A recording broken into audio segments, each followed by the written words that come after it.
Para finalizar esta jornada, damos inicio al panel Buenas prácticas de distribución de medicamentos.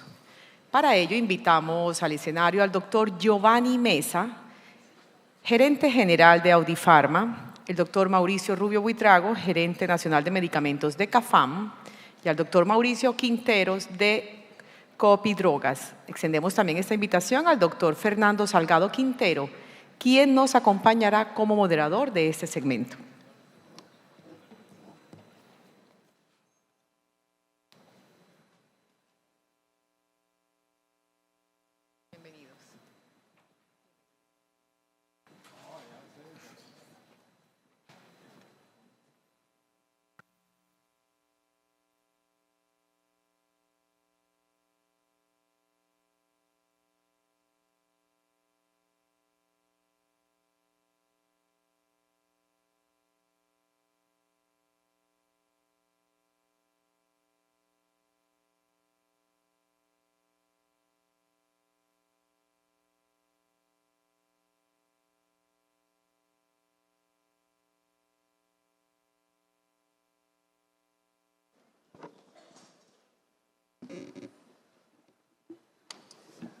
¿Listos?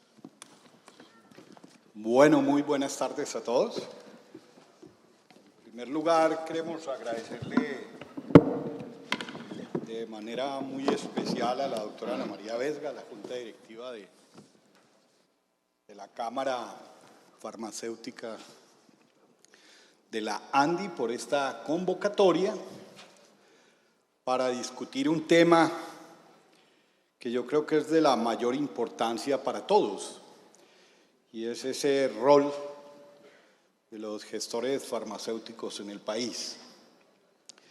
Yo antes de comenzar quiero hacer una pequeña reflexión histórica, porque este tema de los medicamentos de alguna manera tiene una trayectoria en el país muy larga. Alguna vez con el profesor Juan Jacobo Muñoz hicimos una expedición a buscar la primera ciudad de América continental. Y por supuesto lo que encontramos, o lo único que quedaba de esa ciudad era parte de su hospital y parte de la botica, parte de la farmacia. Esa primera farmacia que hubo en América estuvo aquí en Colombia, en Santa María la Antigua del Darién. Y en esa época la ciudad se fundó porque fue la primera vez que llegó un grupo muy grande de barcos, que fueron cerca de 20 barcos de España, con cerca de 2.000 personas, y casi todas ellas murieron de fiebre amarilla en esa ciudad que fundó Pedrarias. Ese era un bárbaro, ese, afortunadamente, decía alguien, tomó camino al norte de Panamá, fundó la ciudad de Panamá, y siguió a enfrentarse a la conquista de Centroamérica. Llegó con Gonzalo Jiménez de Quesada, que tomó hacia el sur para acá. Y muchos años después tuve la inquietud de averiguar de dónde venía el apellido de mi familia, el apellido Salgado, y a tratar de buscar a los primeros Salgados acá. Y le decía a mi papá que el único problema es que el primer Salgado era un fraile muy famoso que se llamaba Fray Salvador Salgado.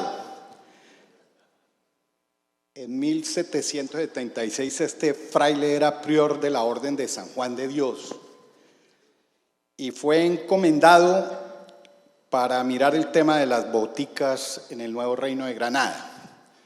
Y fue tal vez la primera auditoría que se hizo de servicios farmacéuticos, acá lo hizo él, Fray Salvador Salgado, porque había una botica que se llamaba la Botica de Gastelbondo que quería entrar a competir con dos farmacias que habían en el Nuevo Reino de Granada. Y la idea era que esas dos boticas no querían que entrara el tercero. Esa competencia es dura desde entonces. De hecho, les voy a leer el texto original que está en la colección Pineda de la Biblioteca Nacional, y decía el fraile, ancestro, además, decía que la ciudad está suficientemente dotada en materia farmacéutica, aún en tiempos de epidemia. Las 2 boticas existentes siempre se hallan debidamente surtidas. Hizo hincapié en el hecho que el inconveniente no era la falta de farmacias, sino que habría un problema social de fondo, pues muchos pobres no tenían cómo costear sus medicamentos y con la autorización de la botica de Gastelbondo podía correrse el riesgo de verse perjudicadas las ventas de las 2 boticas, pudiéndose dañar los medicamentos. A Salgado le parecía útil desde entonces que cada año se realizaran visitas para hacer seguimiento, oígase bien, a los procesos de elaboración de los remedios y que además se estipularan unas tarifas moderadas de conformidad con los costos y riesgos de transporte y la vigencia de cada compuesto. Entonces, digamos que aquí están como los herederos de Fray Salvador Salgado. Tiempo después, en 1797, el virrey Espeleta, que era un gran empresario, estableció unas especies de auditorías, pensando yo creo un poco en el gobernador León y lo que pasó en Montería con el carrusel de la hemofilia en esa época. Y es que decía que había que castigar con severidad a quienes hicieran irregularmente el ejercicio de la farmacia. Y de hecho, en esa época establecieron 3 tipos de penas. La primera era una multa de 50 pesos, que en 1797, me imagino yo, eso era un jurgo de plata. Si el tipo reincidía, le clavaban 100 pesos y un destierro a 20 leguas, y si volvía a reincidir, era desterrado por 6 años a un presidio en el África. Creo que de alguna manera sí tenemos una historia de todo este tema de la operación logística en esa época, sí, Giovanni, de los medicamentos. No es nueva y aún hoy es completamente desconocida para muchos, y yo creo que en parte este panel pues, nos debe tratar de ayudar a entender mejor de qué se trata eso, hacia dónde vamos y qué requerimos para que este trabajo lo hagamos de la mejor manera posible. En un mercado que ya hoy, pues, el gasto en salud es cercano a los 80 billones, los medicamentos están como en el 20-21% del total de ese gasto, un mercado creciente, y de hecho cuando uno lo compara con el mercado de los demás países de la América Latina, es el país que más crece, es el país en donde tal vez hay las mayores expectativas de crecimiento. El tema es preocupante también porque de alguna manera sabemos de los limitados recursos, pero un mercado que mal que bien, leía en días pasados, ya es de 14.8 billones de pesos. Por eso creo que en la ley del plan, cuando se hace el reconocimiento a esos actores de ser parte del sistema general de seguridad social en salud, es justo, era necesario hacerlo desde hace muchos años, porque representan casi el 20% del gasto total en salud. Y si eso no es un actor, diría yo, bueno, ¿quién va a hacerlo?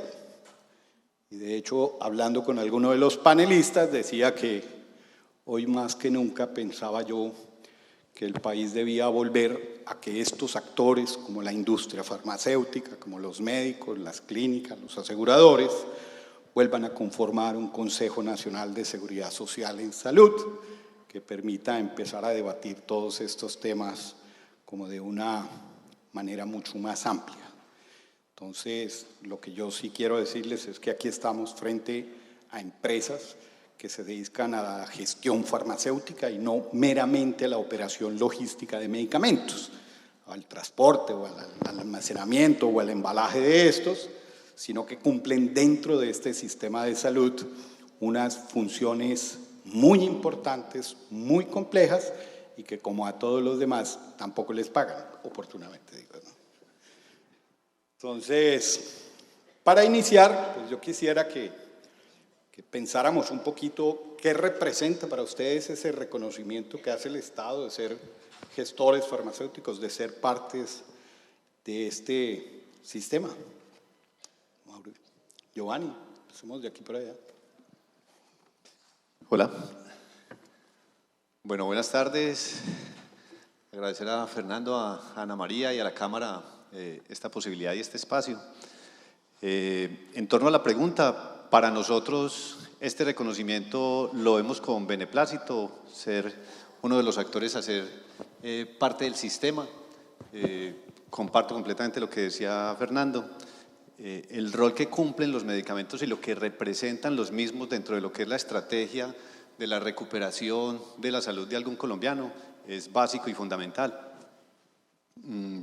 Hacemos parte quizá de esa herramienta más importante para esa recuperación. Entonces estamos complacidos de estar allí. Y estamos aún más complacidos por el hecho de que estamos muy interesados en que el término operador logístico empiece a ser parte del pasado y queremos posicionarnos como un actor que honre ese concepto de ser un gestor y ser un gestor farmacéutico. Que no solamente, como alguien lo decía coloquialmente, estamos transportando cajas, sino que lo que estamos haciendo es cumpliendo una labor muy integral dentro de la cadena para garantizar que los productos que son producidos y manufacturados en el país sean recibidos bajo un concepto de recepción técnica, sean distribuidos también bajo unas exigencias técnicas, sean nuevamente recibidos en esos puntos de dispensación y se cumpla una labor de dispensación desde el mismo concepto de lo que representa en las validaciones de los correctos, ese proceso de la dispensación. Y que hoy día, como lo decías, pues no solo estamos cumpliendo todas estas funciones que van mucho más allá de una operación logística, sino que adicionalmente cumplimos con unas funciones muy importantes, dado que casi que el 60% de lo que es este mercado, de esos casi 10 billones que es el mercado institucional, de esos 14, hoy día aproximadamente el 60% del mismo corresponde a la no PBS. Y como casi todos los que estamos acá conocemos, hoy día el proceso bajo el cual se reciben esos recursos es bajo un mecanismo que se conoce por parte de la ADRES como giro directo.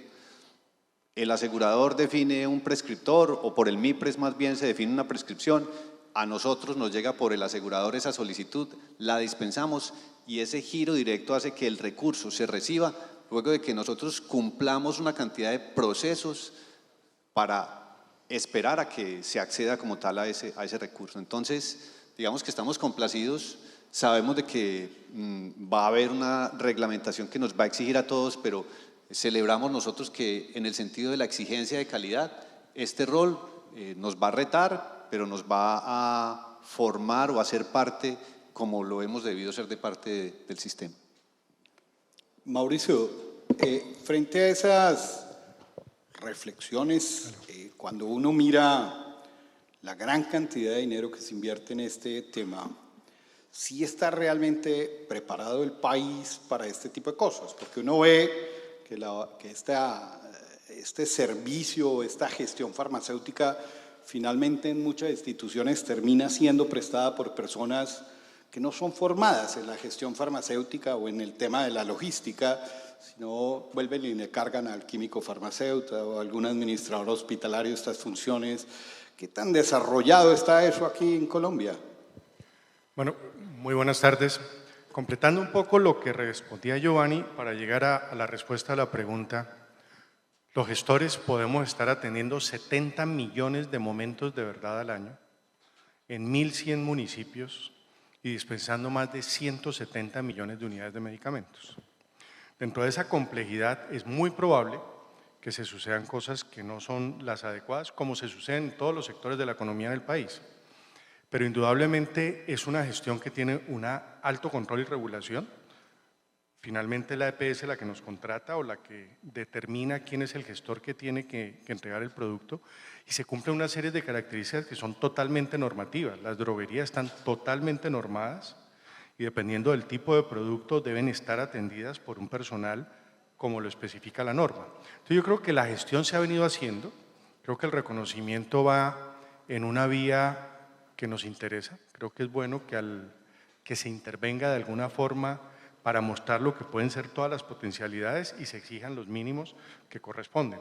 Pero ya el mercado viene con una autorregulación muy grande. El 60% fuera de que es no POS, más o menos calculábamos ahora, de ese 60, el 60 ya tiene precio controlado, sin contar lo que ya en la cápita también tiene precio controlado. Entonces hay una competencia muy grande, pero está centrada con valores casi normados en su gran mayoría, y si avanzamos con el valor máximo de recobro del ADRES, que ya está anunciado para ser vigente el próximo año, quedaremos con precios regulados en un 90% de lo no POS. Mauricio, en el tema del retail, en el tema de las farmacias, vemos que hay como un factor adicional, y es que buena parte de la salud del país, especialmente de poblaciones dispersas y en lugares alejados del país, se presta, o el único esbozo de la salud que hay en este país es la droguería del pueblo. De hecho, estuvimos haciendo un seguimiento sobre el tema de la epidemia de Zika y la importancia que tuvieron las droguerías para que eso no fuera más grande, el problema mayor de lo que pudo haber sido gracias a que habían esos esbozos. ¿Cómo está ese tema de los gestores allí?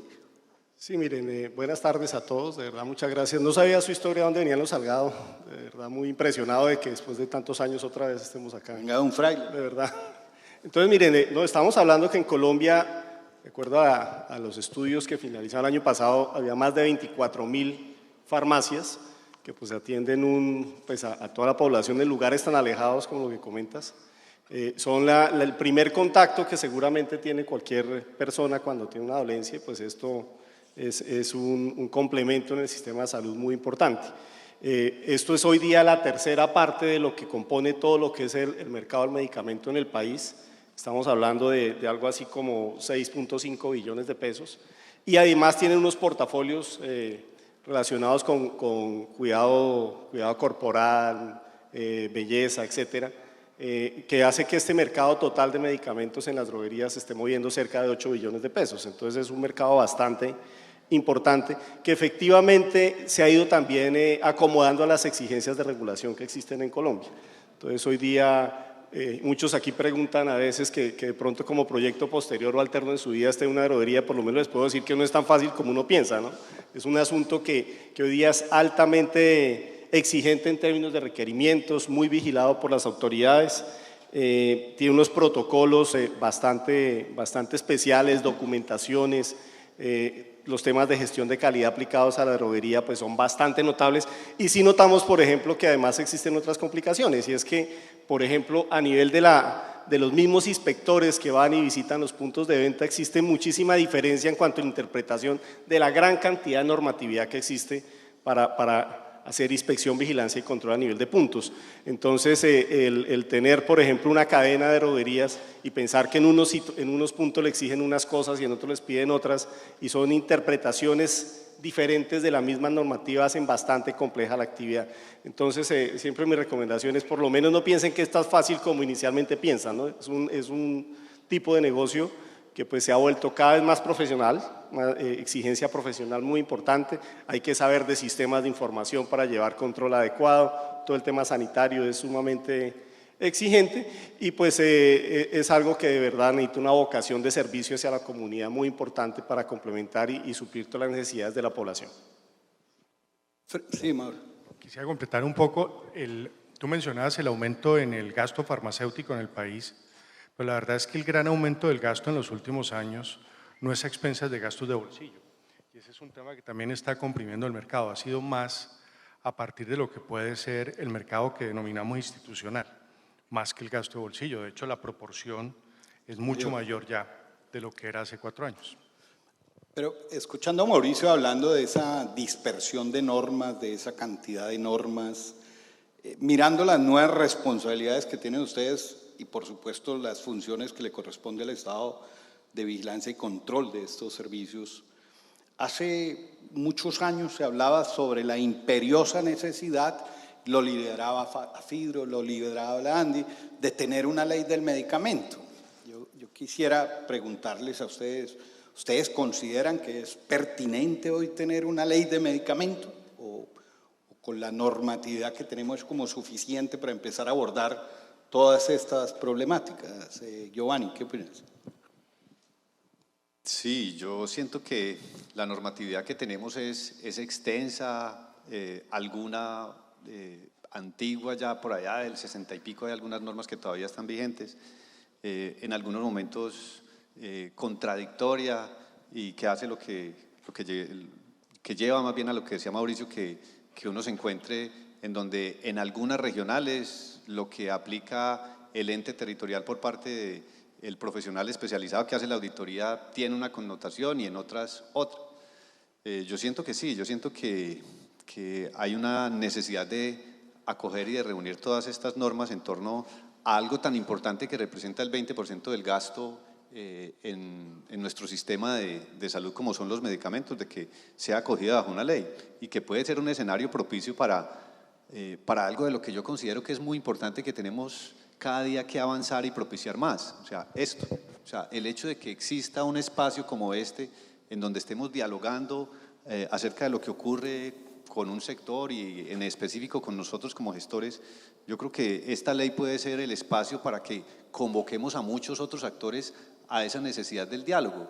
Yo creo que, como lo decías ahora, haber perdido el Consejo Nacional de Seguridad Social en Salud, que era un escenario natural en donde se podían debatir muchos de los temas de interés de nuestro sistema, se hace necesario que pensemos en espacios de ese tipo y que puede que la misma ley del medicamento sea una nueva oportunidad para convocarnos a todos a construir en conjunto. Mauricio. Pues una sola ley sería una maravilla por el solo hecho que sea una ley. De hecho, estamos pidiendo que haya, por ejemplo, solo una circular de precios. O sea, la confusión normativa es impresionante. Y salen normas, ni siquiera estoy discutiendo válidas, lo que usted quiera, pero no son, de hecho, los resúmenes ni siquiera aseguran que son ese resumen el que rige, sino que hay que referirse a la circular. Con solo una circular, por ejemplo, uno tendría un avance muy grande. Pero mire que es que el tema normativo tiene otras complejidades que son importantes recalcar.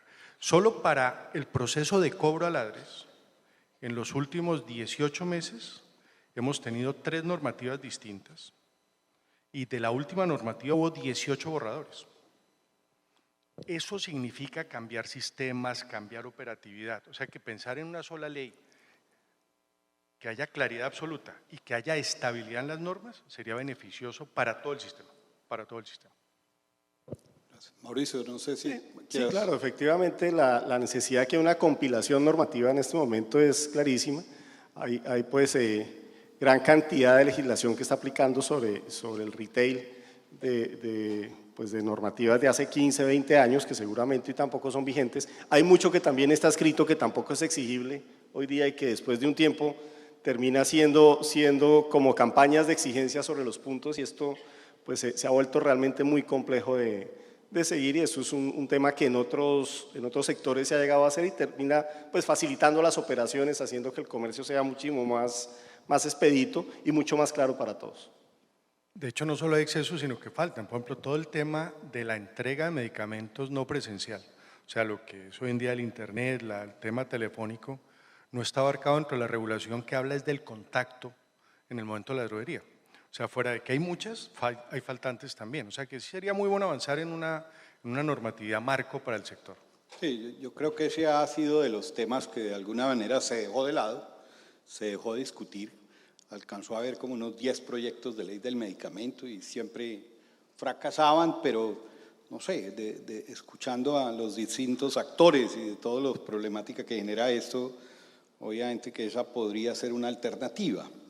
Y viene pegada de otros temas u otras dificultades, a veces incomprendidas, especialmente por los entes de inspección, vigilancia, control y de las autoridades de otro tipo, aún el Ministerio Público, en el sentido, por ejemplo, de los márgenes. Yo no sé cómo debe uno abordar ese tema de los márgenes para tratar de tener un punto de equilibrio en el sentido de que todo el mundo se sienta satisfecho. Pensaba yo que era algo que dentro de una ley en algún momento se tocó eso hace algunos años, de cómo deberían verse esos márgenes en el campo institucional y por supuesto, Mauricio, en el tema de las farmacias, que es donde uno encuentra a veces diferencias de precios que realmente son las que distorsionan el mercado, aún a la opinión pública. Va a comprar una cosa en un lado y en el otro lado le vale 10 veces más. Y dice uno, bueno, ¿esto aquí qué pasó? ¿O cómo es esa cosa ahí? Sí, ahí, Fernando, lo primero que yo les diría es que muchas veces, para nosotros que estamos metidos en el sector, es un poco claro que existen dos canales. Entonces, que hay unos precios que están para el canal institucional, otros precios que son los que se manejan para el retail, pero para la opinión en general eso no es tan claro, ni siquiera para los medios, y muchas veces quien termina efectivamente recibiendo como toda esa información del consumidor o del comprador es un farmacéutico en un mostrador pensando que es que él se está enriqueciendo a través del sistema y que se está dando una cantidad de prácticas porque no sabe que en realidad hay unos productos que se venden por un lado y otros que se venden a través de los mostradores y que son de los que pagan con el bolsillo la gente. El negocio de las droguerías en retail, de las droguerías independientes y las cadenas, pues es un negocio donde hay muchísimos participantes, donde los precios se controlan porque hay muchísimos oferentes que compran un producto a diferentes precios, entre otras cosas, porque tampoco es que los precios sean fijos y se ganan una utilidad que es más alta o más baja seguramente dependiendo del nivel de competencia que tenga cercana. En muchas poblaciones lejanas, inclusive llegar con los productos obliga a que se tengan que tener unos costos de operación más altos y tienen en principio una obligación de tener una marginalidad superior. En las ciudades, cuando hay una cantidad tan alta de droguerías que están compitiendo por el mismo mercado, se manejan unos márgenes muchísimo más apretados. Pero de donde sí se sale en términos generales es que el primer componente que determina el precio del producto es básicamente el costo del producto, el costo de donde sale el producto vendido por un laboratorio a un distribuidor, a un gran almacén de una cadena, y luego pues el precio que le termina colocando el punto de venta que recibe de ese almacén en el caso de la cadena o un distribuidor si es al que se lo compra. Y finalmente hoy los márgenes son muchísimo más apretados que lo que se pensara, ¿no? Se están hablando de productos que tienen que ser vendidos casi que por un servicio, donde apenas cubren el costo logístico, unos porcentajes de 5 o 6%, y la mayoría de los productos en conjunto en el comercio terminan moviéndose en porcentajes entre el 10 y 15%. Entonces la gran sensación de los grandes márgenes se da porque a veces son artículos de prensa que hacen análisis puntuales de situaciones que suceden y eso termina cayendo sobre una responsabilidad del que está más cercano a un consumidor que es la persona que está al frente de una droguería. Entonces eso es un tema bastante complejo. También hoy día tenemos mucha actividad comercial de los retailers, entonces ya son temas de mercadeo que se están viendo, precios medios que son más altos pero que concentran descuentos en unos días específicos. Esto también son temas que terminan de pronto a la gente pensando que esos días que aparecen descuentos de 20 y 30% es que el comerciante tiene posibilidad de tener esas utilidades y que entonces en un día particular decide hacia la población pues darle esa parte de su beneficio, pero son estrategias comerciales de precios que son válidas, pero que también dan ese tipo de sensación hacia los clientes. Por ejemplo, Mauricio, que también trabaja con los dos negocios, tiene otras ideas de cosas que pasan, ¿no? Yo quería preguntarle a Mauricio eso, porque bueno, tienes como las dos funciones, pero en el caso institucional particularmente y en los recobros entre ladres, es frecuente de alguna manera observar que hay enormes distancias entre una y otra aseguradora, entre uno y otro. Excelente, sí. Quizás, es más, de hecho recientemente una entidad de control ha hecho un llamado de atención sobre esas diferencias que encuentra. Habló de márgenes, pero realmente es del precio final que se tiene.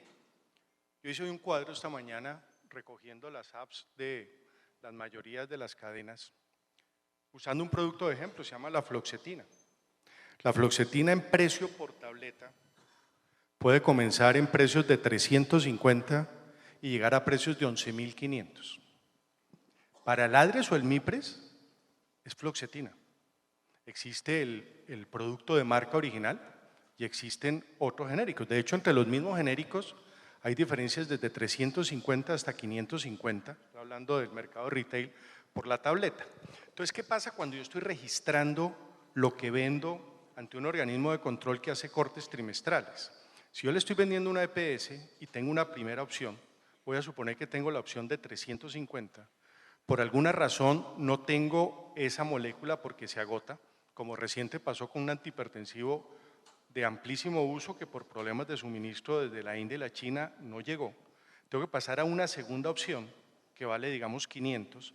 Mi reporte en el mismo trimestre para la cadena quiere decir que lo crecí 40%. Y no es que aumenté de margen, que cambié de proveedor. Y si no llegara a encontrar un genérico y tengo que irme a uno de marca, seguramente lo crecí 500%. O sea, ese es un tema que creo que hay que entrarlo a profundizar mucho, porque estos son los datos reales de lo que hoy en día puede existir con un medicamento ejemplo real. O sea, no todos los medicamentos tienen el mismo precio ni los producen al mismo precio. O sea, va a haber diferencias. Hay diferencias en niveles de servicio. Buena parte de la contratación del institucional, por ejemplo, Giovanni y yo que compartimos clientes, nos fijan el precio de compra del producto y nos fijan el precio con el cual se lo tenemos que radicar como factura ladres. Entonces, si en algún momento hay unas, no quiere decir, como en cualquier sistema, que haya cosas mal hechas o haya errores, como cualquier cosa que suceda, pero de forma general, esas grandes diferencias tienen que ver con las diferencias que, como bien dice Mauricio, arrancan desde el precio de base que pueda tener un producto en la industria. La pregunta de Giovanni sería, ¿esos márgenes puede considerar uno que son justos o cómo evitar pues que se continúen presentando esas imperfecciones, digamos, que se presentan, ¿no?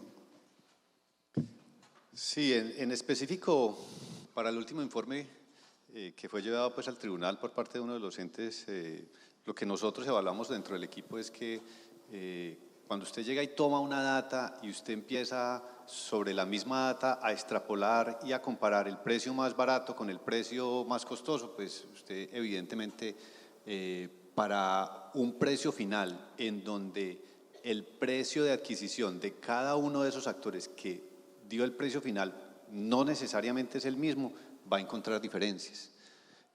Nosotros sentimos que en este momento, dada la instrucción clara y específica de la Corte hacia las instituciones de vigilancia y control y todas las sillas del Estado de que había que evaluar los sobrecostos que se han presentado en algunos productos, pues están en las evaluaciones de las cuales nosotros, pues como vigilados, no podemos hacer más que acatar las mismas y entregar la información y que de parte de estas instituciones, si existen desviaciones que estén violando la normatividad, pues que se proceda en consecuencia.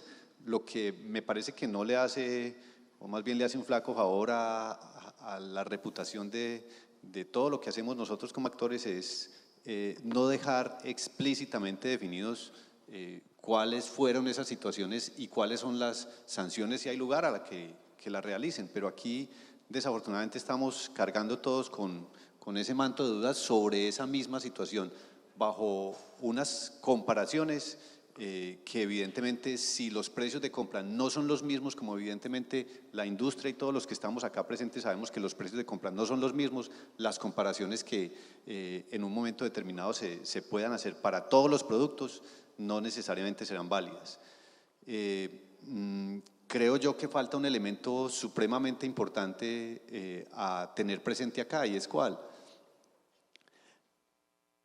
Y en el panel precedente se hacía una referencia al mismo, es el hecho de que nosotros como actores, gestores que estamos facilitando el acceso a muchas de estas tecnologías para muchos colombianos, estamos entregando un producto que fue prescrito o ordenado por un médico tratante y autorizado por una aseguradora.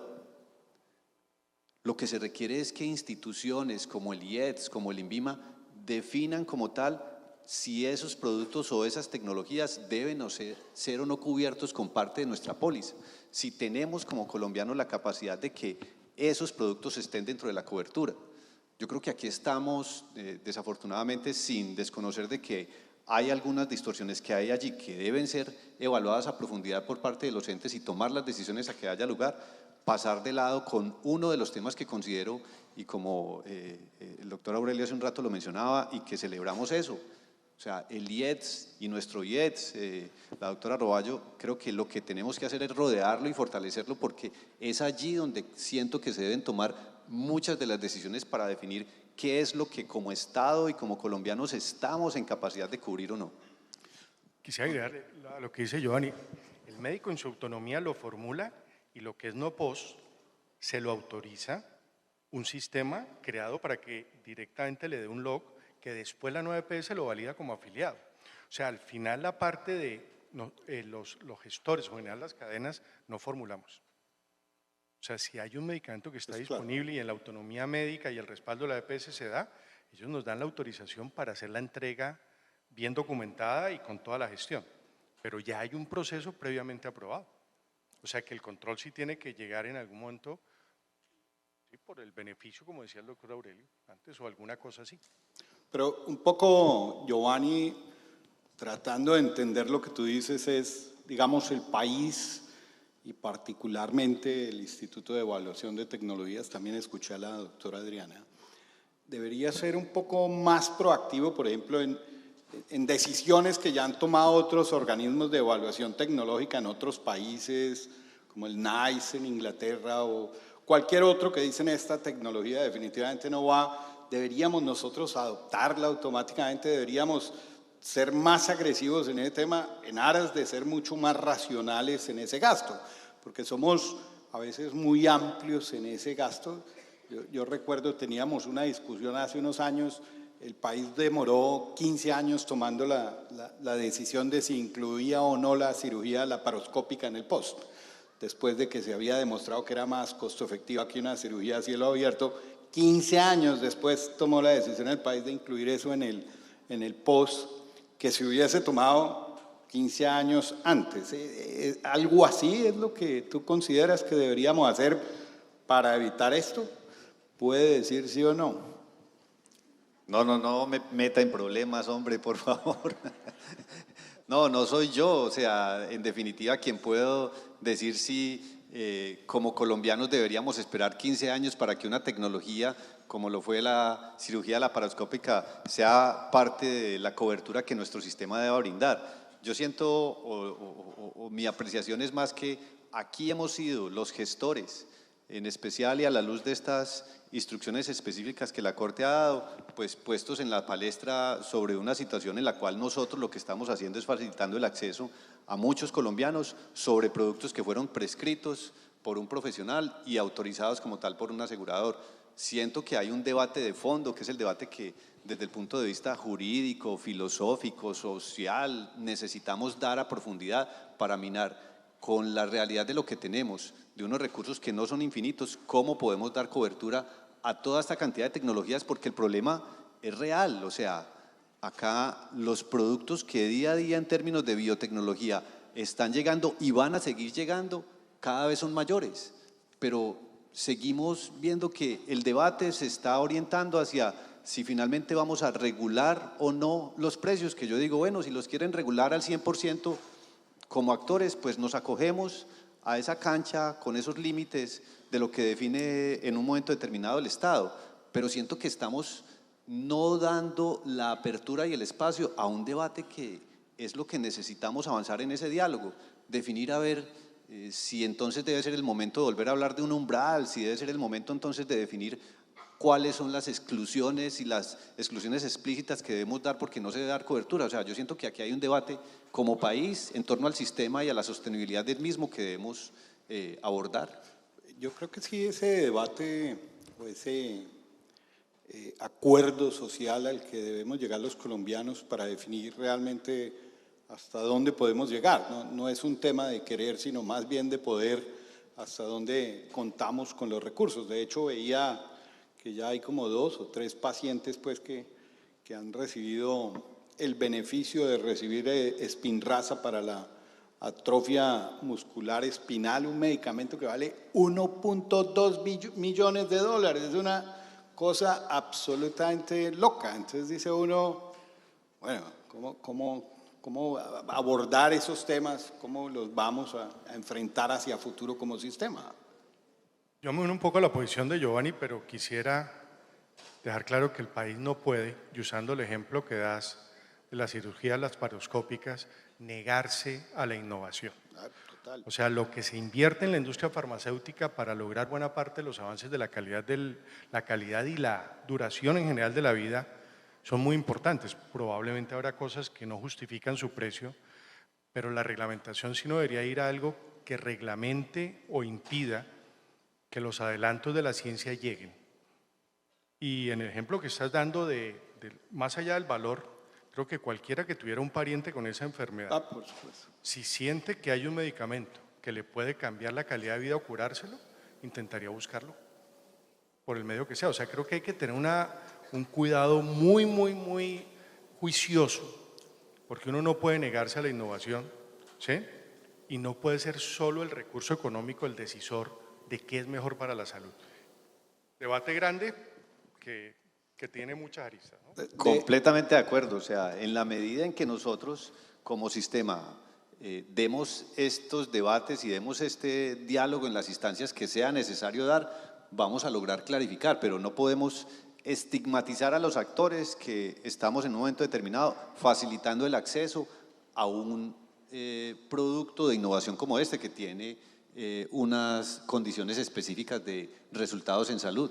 No, de hecho siempre he defendido yo que el hecho que desde el punto de vista ético los médicos no solo tenemos que informar a los pacientes bien, sino que estamos en la obligación de informarles qué cosas hay en el mercado disponibles para la enfermedad. Es decir, si un neurólogo ve a un paciente con una atrofia muscular espinal, es su obligación decirle a ese paciente o al papá de ese paciente, hay alternativa terapéutica, porque en este caso hay respuesta terapéutica favorable, no es, digamos, un medicamento que va a especular con algo, sino que ciertamente sirve. El tema es cómo se debe abordar eso, cómo lo vamos a manejar, cómo llegar a ese acuerdo social, porque siempre que se habla de ese acuerdo social, pues la gente queda como que sí, pasemos de agache ahí. Yo creo que, como se dice coloquialmente, hay que ponerle el cascabel al gato. Hacen falta recursos para el sistema, hacen falta recursos para estas áreas del sistema. ¿Qué tanto mejorarlo? Yo leía en algún lado que la gestión farmacéutica que hacen estas empresas en algunos países reduce el 18 o 20% del gasto en salud que se hace comparado con aquellos que no tienen este tipo de servicios. Entonces, digamos, sí hay cosas buenas, pero faltan recursos y yo creo que ese sí es un debate que tenemos que dar aquí y ponérselo de frente al gobierno, decirle que hay que ponerle más recursos. Aquí no podemos seguir con el San Benito de que hay plata que lo que pasa es que se la roban. No, sí, ciertamente hace falta más recursos, creo yo, ¿o no? Y muy probablemente lo que dice Giovanni, tal vez los actores que menos resultamos afectando o teniendo una opinión válida dentro de esa cadena podemos ser nosotros. Nosotros actuamos con base a la instrucción médica, nosotros no cambiamos la fórmula, no modificamos eso. Pero ese debate hay que darlo y en ese debate tiene que estar la industria, los gestores, el gobierno con sus recursos, pero indudablemente las asociaciones de pacientes. O sea, ese es un tema en el cual hay que mirar la relación costo-beneficio de acuerdo a lo que la sociedad en su conjunto entienda que puede administrar como mínimos de salud para el país. Pero mi respuesta sería sí, absolutamente un sí.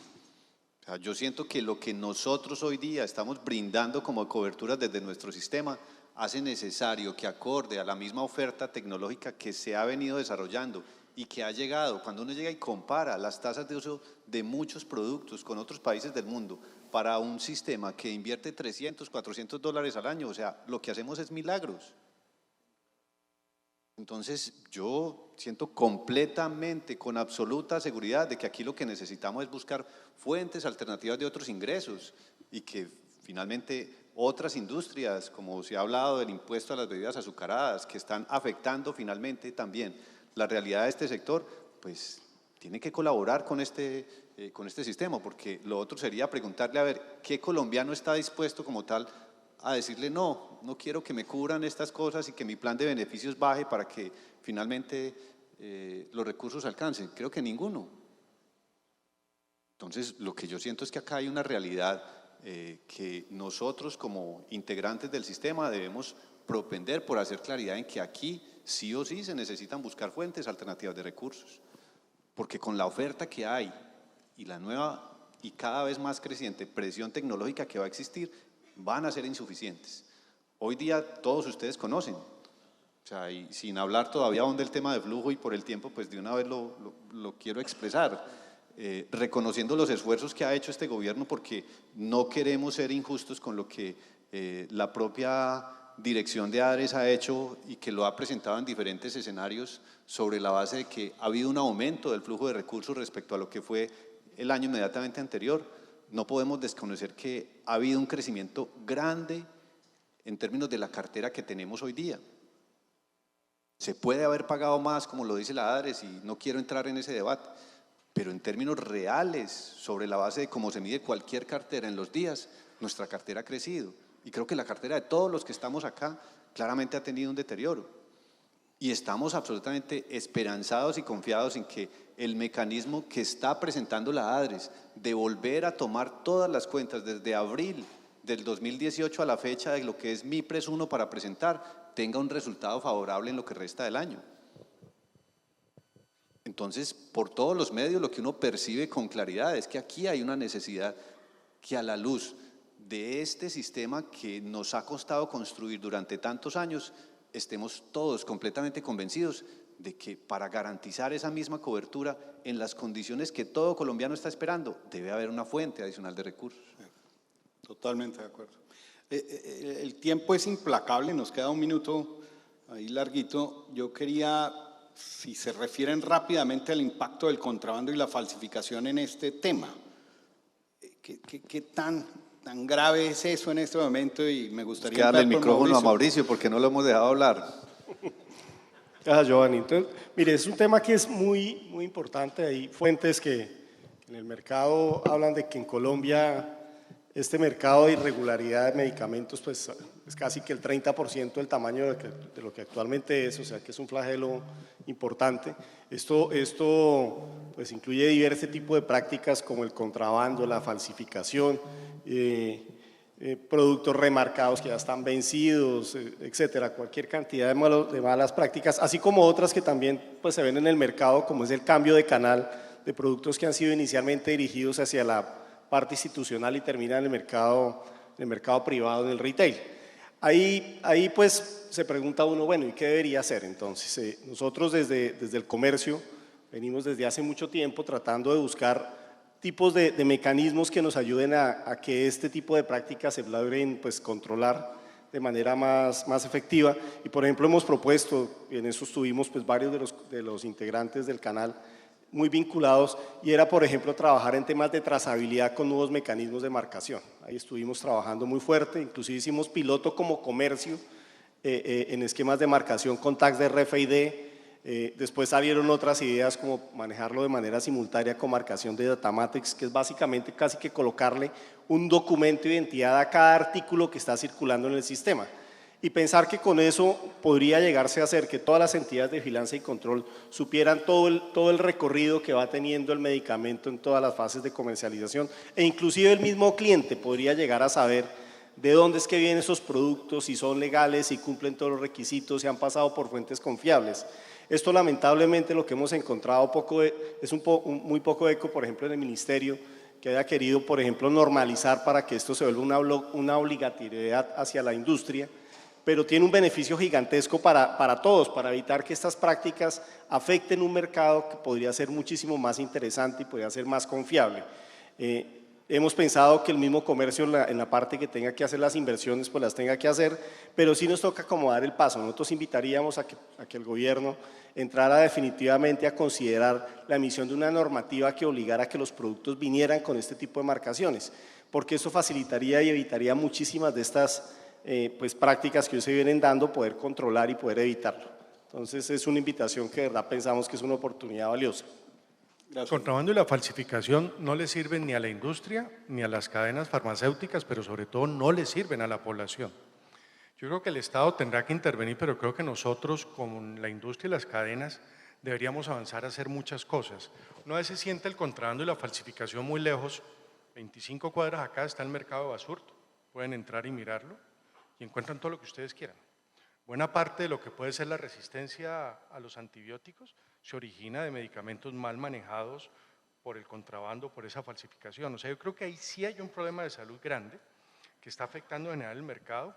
Como bien Mauricio, que lideró ese tema desde GC1, creo que hay cosas que se pueden hacer mutuamente entre los actores del sistema para evitar eso y que de alguna forma uno sepa quién compró, a quién le compró, ¿no? Y cómo se ha venido distribuyendo. De acuerdo, completamente. Me parece que ese paso es un paso muy importante de poder avanzar hacia la trazabilidad que permita cerrarle la brecha a todo lo que hace referencia al contrabando y medicamentos falsificados y demás. Y no solo eso, Fernando, para que ustedes sepan la normatividad que le exige hoy a los puntos de venta llevar trazabilidad a los productos, es además una dificultad logística importantísima porque no existen mecanismos reales para poder llevar ese control. Entonces estamos en una situación donde no existe la forma de tener la herramienta de llevar este tipo de práctica dentro del punto de venta, pero sí existe la exigencia normativa de que haya trazabilidad de medicamentos en punto de venta. Entonces es algo que además debería existir porque ya por la norma está previsto. Bueno, creo que este es un tema que daría para muchas horas de diálogo. Alguien decía yo le decía a alguien que yo era experto en ampliar dudas. Creo que hoy cumplí ese firme propósito. Quedan muchas inquietudes, muchas dudas, muchas cosas que creo que hay que trabajar con este nuevo actor del sistema de la salud en Colombia, que creo que tiene muchísimo que aportarle al sistema y en general pues a la industria y al sector de la salud. Así que solo quiero pedirles un aplauso para estos tres empresarios muy importantes del país. Muchas gracias. Muchísimas gracias a los panelistas de este segmento. Señor moderador, muchísimas gracias por su compañía. Por supuesto, a todos ustedes por haber estado con nosotros en este primer día de jornada académica, y con este conversatorio damos pues finalizada la agenda del sectorial farmacéutico en el marco del Foro de la Salud y 26º Foro Farmacéutico de la ANDI. Mañana estaremos en este mismo recinto iniciando hacia las 8:45 de la mañana. No olviden retirar sus objetos personales y recuerden que los que deseen hacer interacciones con los demás asistentes del foro pueden hacerlo a través de la aplicación 2 to Tango. Que tengan todos una feliz noche.